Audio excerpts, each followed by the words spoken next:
It started like 100 other nights. I'd just left a meeting with a potential client in Pueblo. I'd designed 2 mock-ups for her brand, spent a week perfecting them, and she looked at them for all of 5 seconds before saying she'd think about it. That's client speak for no. I smiled, shook her hand, and walked out into the freezing dark with nothing to show for it. My Jeep's heater had died 3 winters ago. I kept telling myself I'd fix it when I had extra cash, but extra cash didn't exist anymore. I wrapped a blanket around my legs and drove with one glove on. My right hand had to shift. It was nearly 10:30 when I realized I was running low on gas. Highway 87 cuts through long stretches of nowhere. Forest on either side, no cell signal, no lights. I remembered Murphy's pit stop from years ago. Just a rundown place tucked between pine trees. I wasn't even sure it was still open, but the neon sign was flickering when I pulled in. One of the R's in Murphy's was dead. Looked like it just said Muff-Wise Pit Stop. The parking lot was crusted with ice, the kind that forms a slick sheet you don't see until you're on it. I almost slid past the pump. There was one other vehicle, a dirty pickup parked crooked near the restrooms. I didn't think much of it. Guys park like that all the time when they're running into piss. I went inside. The place was warm, at least. The lights buzzed and the radio near the counter was on a static-filled country station. No Clerk. I looked around. Shelves stocked light. Chips, a few drinks, expired jerky. Half the coolers were dark. "Hello?" I called out. No response. I stepped closer to the counter. A cup of coffee sat there, half drunk, still warm. That's when I noticed it. The smell. Not blood, just something off. Metallic. Wet. I wasn't scared yet. Not really. More annoyed. I just wanted to pay for gas and leave. But I didn't know where the Clerk had gone. I walked further in, around the candy display, toward the hallway that led to the restrooms. That's when I felt it. My boot slipping a little, sticking to the floor. I looked down. Dark streaks across the linoleum. Not a puddle, not a spill, just a few lines. Dragged, uneven, red-brown. I crouched down, touched it. Still tacky. My first thought wasn't even blood. It was transmission fluid, or soda. Something explainable. Because that's what you do in situations like that. Try to explain things away, but then I followed the streaks. They led to the back hallway, the one with the 2 restrooms, men and employees only. The employee door was slightly open. That was enough to stop me. I didn't go in. I just stood there, listening. Drip, drip. It sounded like water, or maybe something leaking into a bucket. I backed up slowly. My heart started to pound, not all at once, but a slow, steady rise. I was suddenly aware of how quiet the place was. The radio had cut out, static, nothing else. I pulled out my phone, no signal. I looked up at the security camera above the door. No light, no movement. There was a phone behind the counter. I leaned over it, cordless, plugged in, but the line was dead. I tried anyway. Static. I wasn't thinking about murder. Not yet. Just something was wrong. I headed toward the door. As I reached it, something caught my eye through the glass. A person, standing just at the edge of the light, where the lot met the trees, wearing a hood, still, too still. He didn't wave or move. Didn't even seem surprised to see me. I stood frozen. Then, for some reason, I glanced at the pickup by the restroom. Its driver's door was open now. I didn't hear it open. I ran to my Jeep, keys already in my hand. Started it. Backed out fast, tires slipping on the ice. I didn't look back again until I hit the highway. I drove straight to Blackwood, gripping the wheel so hard my hands cramped. I didn't call anyone. I just sat in a lit parking lot outside a closed laundromat trying to make sense of what happened. Maybe I imagined it. Maybe the Clerk just stepped out. Maybe the pickup guy was harmless. Maybe the stuff on the floor was nothing. But something kept bugging me. The silence. The coffee still warm. The open door. The blood. or what sure looked like blood. I didn't sleep that night. Next morning, I checked the local news. Nothing. Then by evening, it hit. Clerk, found dead at Murphy's pit stop outside Blackwood. Authorities investigating suspected homicide. His name was Danny Murphy, owned the place, worked nights alone. No mention of suspects, no mention of witnesses. I didn't call the cops. I should have. But I kept thinking, what if they think I did it? I'd been there. I had no alibi, no proof. My fingerprints were probably all over the counter. And what if the guy in the hood had seen me? What if he knew my plates? I spent the next week jumping at every noise outside my apartment, checked the lock 3 times before bed, slept with the hallway light on. I didn't tell anyone, not my brother, not my girlfriend, ex-girlfriend, I guess. I hadn't seen her in a while. Then, one day I got an email. A guy named Nathan Hayes said he'd been at Murphy's the night before me, said something happened to him too. We met at a coffee shop in Denver.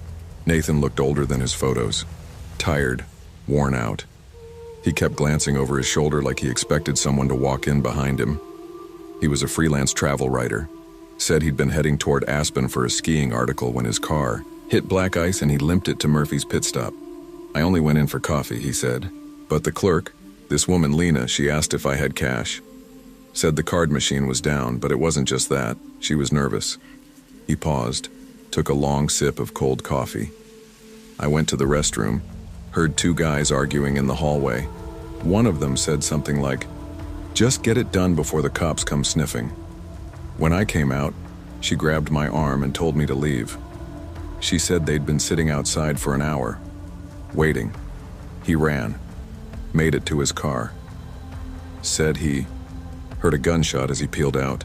Next morning, news broke that Lena had been shot, along with an unidentified male found outside in the woods behind the station.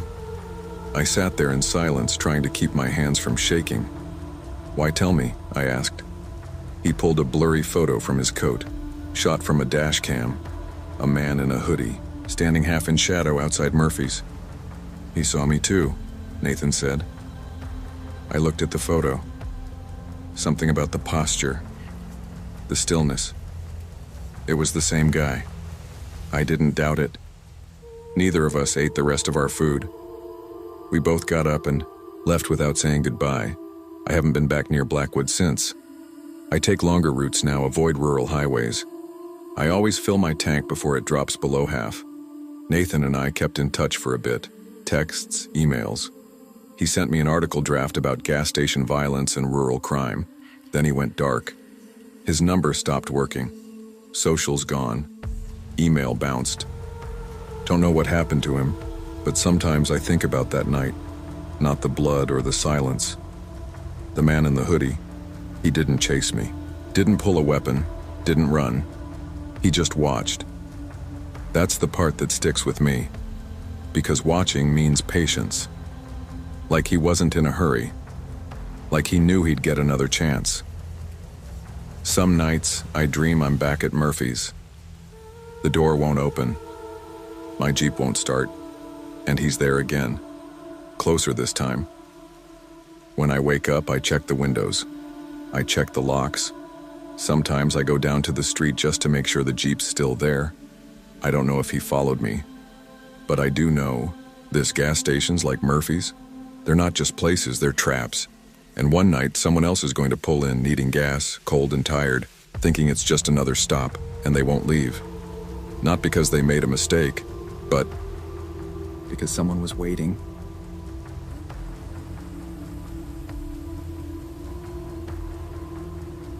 I hadn't planned on stopping.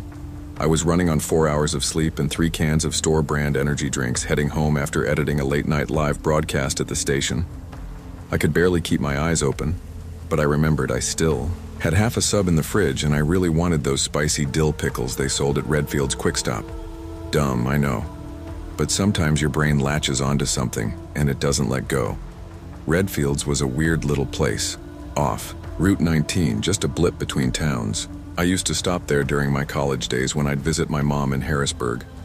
The pickles were always stocked on the bottom shelf of the last cooler, next to expired energy shots and some weird off-brand yogurt drinks.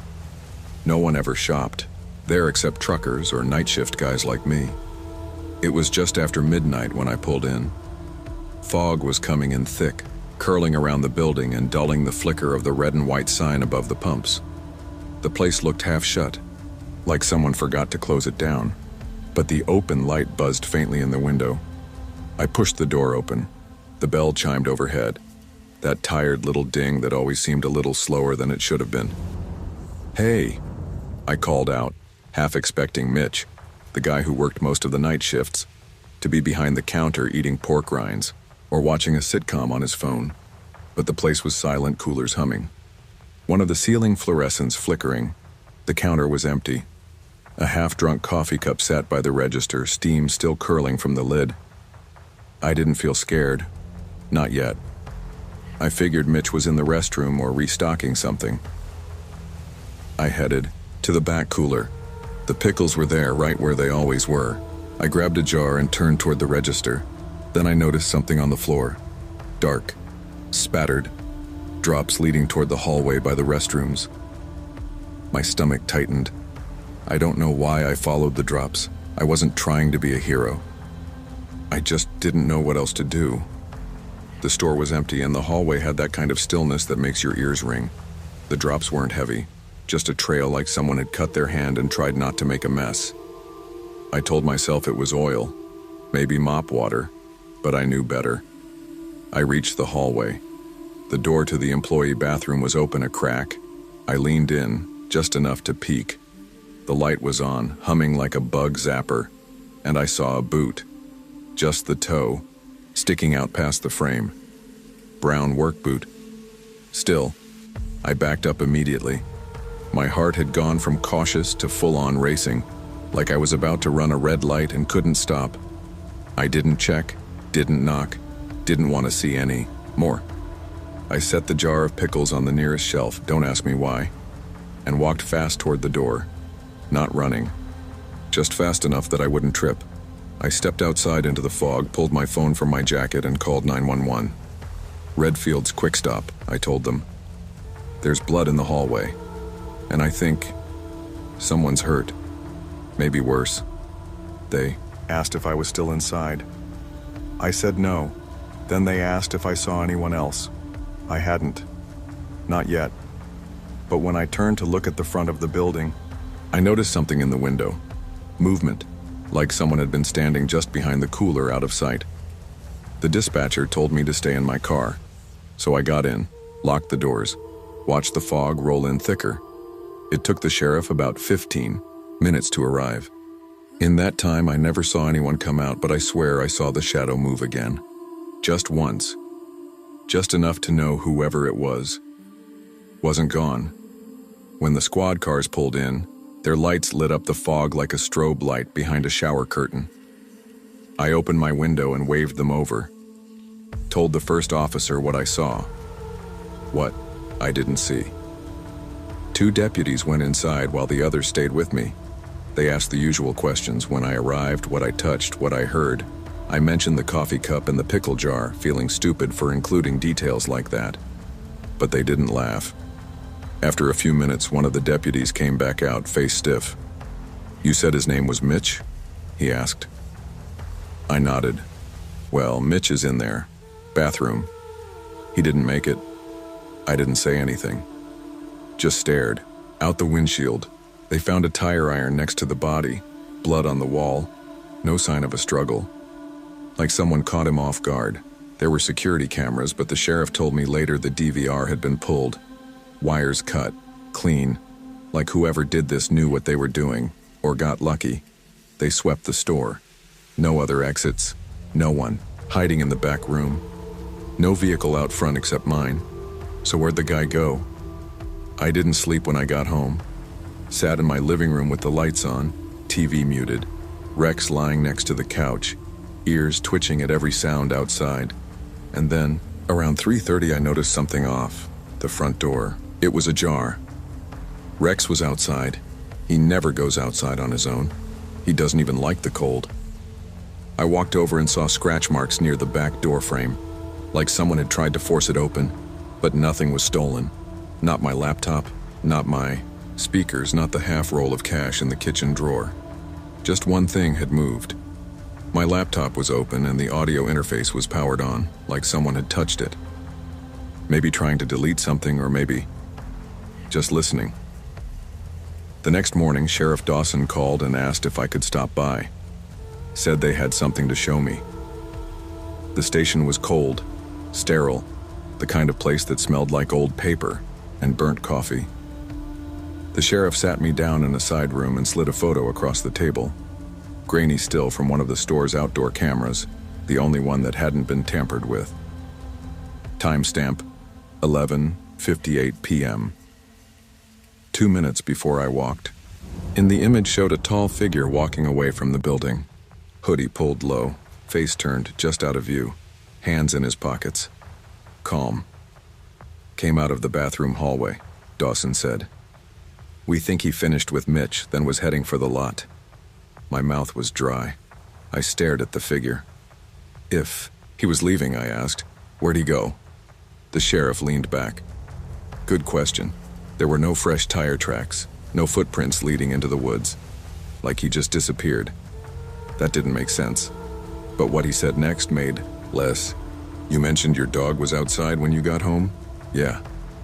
Well, he said, tapping the photo. Time matches. Based on distance, he'd have had just enough time to follow you. I blinked. You're saying? He nodded. He was in the store. You walked in 2 minutes later. And about 20 after that, someone was at your back door. Same night. I couldn't speak. You were damn lucky, he said. I left the station with the photo in my hand. I still have it.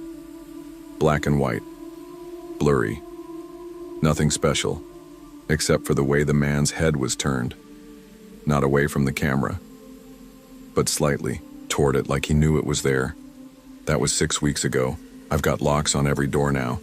Bought a shotgun, installed cameras, real ones, not the cheap ones you buy from gas stations. I don't work night shifts anymore. I barely leave the house after dark. Rex still growls at the back door sometimes, low and steady, like he knows something I don't. I tried to go back to Redfields once, just to see it. Maybe prove to myself that it was just a place. Just a bad night. But I couldn't do it. I sat in the parking lot across the road and stared at the restroom door, lit by that same flickering bulb. And I swear, I saw someone move behind the glass. Just a flash, just a shadow. I drove off before I could be sure. I keep telling myself he's long gone, that I was just in the wrong place, wrong time, that whatever it was, it's over. But the thing is, he didn't need anything from the store, didn't rob it, didn't steal from me, didn't say a word. He just followed, like he was picking someone, and for whatever reason, he changed his mind at the last second, so now I wait. Every night I check the locks, review the camera footage, double-check that Rex is inside, because if he comes back, I need to see him before he sees me, because the next time he might not change his mind.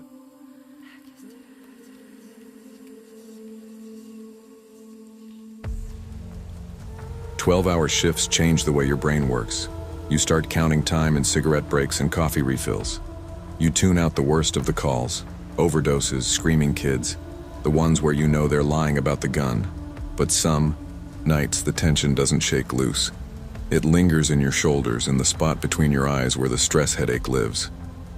That was me on October 18th, 3:17 in the damn morning, pulling into Hank's big rig oasis like a ghost on autopilot. I'd just finished back-to-back calls. One guy who wouldn't leave his girlfriend's apartment, another who found his brother blue on the bathroom floor. I was running on gas station caffeine and nerves. It had started raining about 10 miles earlier, just enough to smear my windshield and make the headlights look like they were floating. Everything smelled like diesel and wet pavement. There were no other cars at the pumps, just me, my rusty Toyota, and the buzz of a dying neon sign. And that's when I saw her. She was sitting on the curb, beneath the overhang, soaked straight through. Looked like she'd been walking for hours, maybe days. Mud clung to her jeans. Her arms were wrapped around herself like she was trying to hold herself in. I almost didn't stop. Honestly, I've taken too many calls about people getting stabbed for being good Samaritans. But then she looked up and locked eyes with me. She didn't say a word, just mouthed it. Help. That's all. I opened my door slowly, keeping one hand on my keys. You okay? I called over the rain. She stood up, legs shaky. Car broke down, I just need a ride. Mill Road. Mill Road. 5 minutes, maybe less. I hesitated. Everything in me said don't. But old habits die hard, and helping people used to be the whole point of my job. Get in, I said. She slid into the passenger seat without a word, dripping all over the cracked leather. She smelled like wet leaves and rusted metal, like someone who hadn't been inside in a long time. I started driving, but the silence between us grew quick and strange. Car just die on you? I asked. She shook her head. Wouldn't start? No. Elaboration, no frustration, just flat. Her hands were folded on her lap, but her nails caught my eye, mud under all of them. Like she'd been digging, I cleared my throat. So Mill Road, you live out there? She didn't answer right away, just tilted her head toward me, smiling like it didn't quite reach her eyes. You're kind, she said. Most don't stop anymore. Something about the way she said it made my stomach twist, like she wasn't grateful, like she was evaluating. I nodded, uneasy, gripping the wheel tighter. A second later, she asked, "Do you believe in redemption?" That stopped me. What? She leaned forward a bit, voice low. Some people think it's too late, but I think there's always a way back. I focused on the road, but I could feel her looking at me. The GPS suddenly chirped. Recalculating. Blinked. I hadn't entered a destination. I never used GPS for local roads. I glanced down. The map was glowing, rerouted through a narrow off-road path leading behind a cornfield. What the hell? I whispered. The woman chuckled. You lost? She asked, the smile back. It wasn't friendly. It was knowing. My throat was dry. I forced a laugh. Maybe your phone's messing with mine. She didn't blink, didn't look away. You think I brought a phone? Every part of me was screaming to get her out of the car. She was watching me like she'd already figured something out, like she was waiting for me to catch up. I put on a smile, tight, practiced. Hey, mind if I check? Something real quick, car's acting funny. She didn't answer, just sat back smiling faintly. I slowed the car, veering hard onto the gravel shoulder. The tire slid a bit in the mud. Sorry, I said, unbuckling. Tire pressure light came on. I got out fast, didn't even shut the door. Rain hit me, like pins. I knelt near the back tire, pretending to check it while pulling out my phone. No signal, no bars, just static across the top. I didn't look at the car. I didn't want to see if she was still smiling. Then I heard it, click, soft, wet, like a seatbelt being unbuckled. I straightened slowly, heard the door creak open behind me. I didn't wait. I ran, left the car, left her. Just took off across the shoulder toward the glow of the gas station canopy. My boots slipping in the rain, lungs burning. I didn't stop until I hit the door of the station, palm slamming against the glass. Inside, a stunned-looking clerk dropped his burrito and scrambled to unlock it.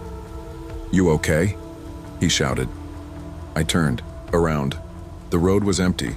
My car was still there, door open, lights on, but the passenger seat, empty. The cops showed up 10 minutes later. 2 cruisers, 1 sheriff. By then I was sitting in the back corner of the store with a cup of bitter coffee and a towel from the clerk's back room. I told them everything. How I found her, what she said, the GPS reroute, the smell. They took it seriously, sort of. Searched the car, walked the fields, even ran a thermal drone sweep. No sign of her. No tracks. Nothing but a single muddy footprint on the passenger floor mat. One of the deputies leaned in. You sure you weren't too tired? Could have nodded off. Dreamed. The whole thing. I stared at him. Didn't even bother replying. But the sheriff took a look inside the car and called me over. On the passenger seat, under where she'd been sitting, was a brown smear, mud mixed with something else, and scratched into the leather, faint but deliberate, "Next time." He didn't say anything, just looked at me like he wanted me to tell him what it meant. I didn't know. Still don't. They towed my car, took prints. I haven't gotten it back. For now, I'm borrowing my sister's Jeep, and I haven't driven past that truck stop since. It's been 3 weeks. I'm back on the dispatch board, back to overdose calls, stolen cars, domestic fights. But I haven't stopped watching the roads. Sometimes I dream I'm still sitting in the car. Sometimes I wake up thinking I hear the GPS say, recalculating. And sometimes I think about the way she looked at me. Not like someone asking for help, like someone trying to decide. Every night before work, I check my backseat. Every time I fuel up, I lock the doors, even if I'm standing right there. Last night, we got a call. Woman found walking near I-80, barefoot, covered in mud. Wouldn't say where she came from. When the deputy picked her up, she asked him something strange. "Do you believe in redemption?" I stared at the report for a long time. No name, no ID. Refused to speak after that. She didn't match the description exactly. But I wonder if she's still looking, and if next time she won't choose to let me go.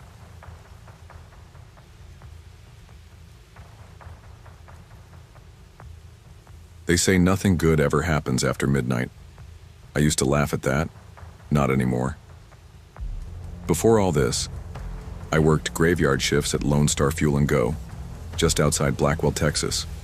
A rundown station surrounded by dirt fields and busted fence lines, sitting off a highway that only truckers and drunk ranchers remembered existed.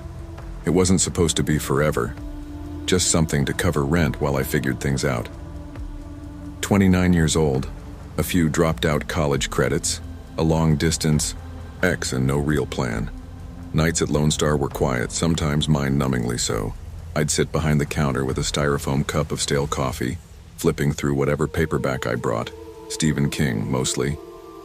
That night, it was Gerald's Game. Figured horror made sense in a place that always felt one bad light bulb away from being haunted. The place was a little broken. Flickering fluorescence, freezer that whined like a kicked dog, and a security camera above the register that hadn't worked since August. "Ain't worth fixin'," my manager said. "No one ever comes out here anyway." He was wrong. That night, the rain had been falling since about 10. Not heavy, just that slow, steady kind that makes the whole world feel underwater. I'd mopped twice already, just to have something to do. I was about 3 pages into chapter 6 when the door chimed. Didn't hear a car, didn't hear footsteps, just the bell. And quiet. I looked up and froze. A man stood in the doorway, soaked through. Hoodie pulled low, jeans dark with rain. He didn't wipe his feet or glance at the snack aisle. He just stood there, water dripping onto the rubber mat. "Need something?" I asked, trying to sound bored. He didn't answer, didn't move, just stared. Right then, I knew something was off. Not dramatic, not movie bad. Just a quiet wrongness, like a dog sensing a storm before it hits, and then he started walking forward. Slow, deliberate. I'd seen tweakers come through before. Drunks too, usually loud, angry. This guy was the opposite, quiet as fog. No smell of booze, no twitching. Just stillness and water. He walked up to the counter like he'd been there 100 times before. Like he knew the floor plan better than I did. His hand stayed in his hoodie pocket. His eyes were shadowed under the brim. I couldn't see his face. Not really. Just a pale jaw, rain dripping from his chin.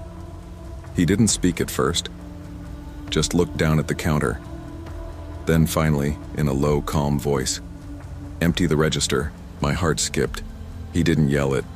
Didn't wave a weapon around, just said it like he was asking for a receipt. I stared at him. "What?" His hand shifted slightly, and I saw the edge of something silver inside the pocket.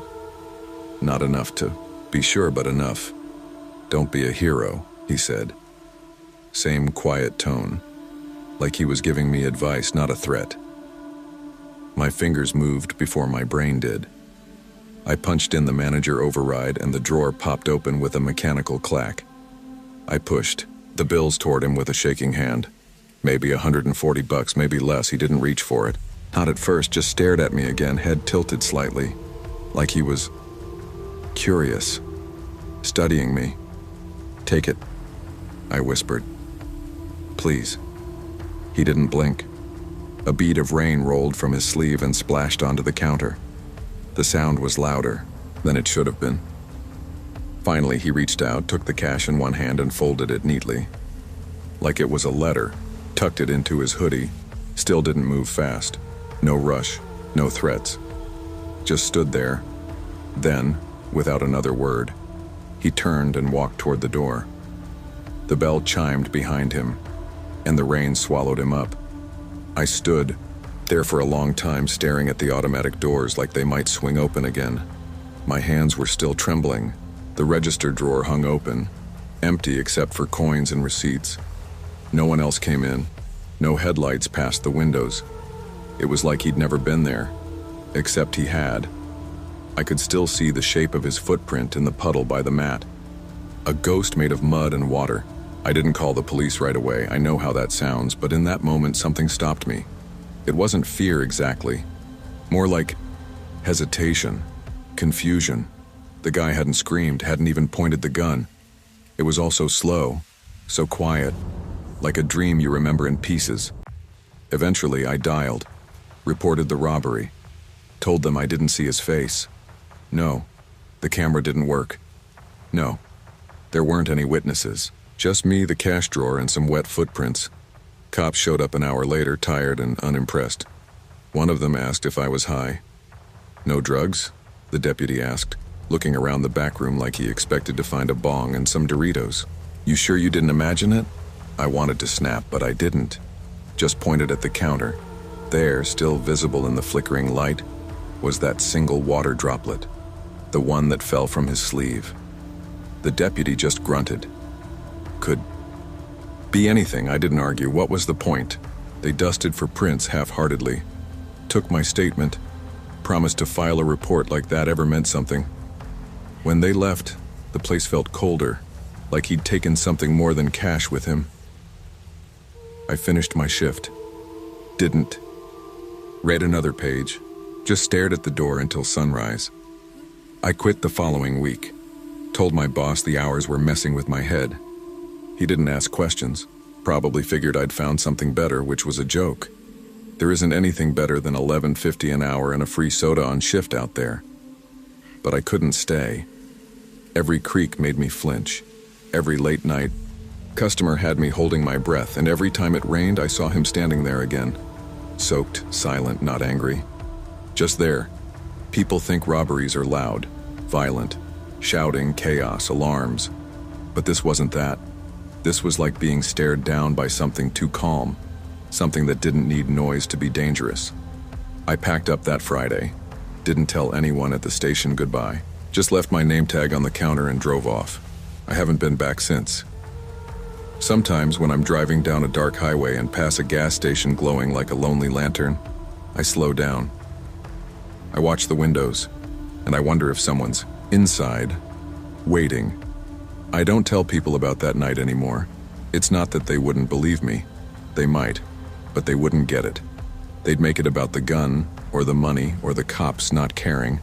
That's not what stuck with me. It was him, the way he watched. The silence. Like I wasn't even a person to him, just part of the scenery. Something he already knew the ending to. I work warehouse nights now. Fewer people, no customers. Just forklifts and boxes and fluorescent lights that for now don't flicker, but some nights I swear I feel it again, that same quiet wrongness. That invisible thread pulling tight in your gut before something happens. And every time it rains, I double-check the locks, just in case, because I keep thinking about how he left. No threats, no getaway, just a quiet exit. Like he wasn't done, yet like he was still out there.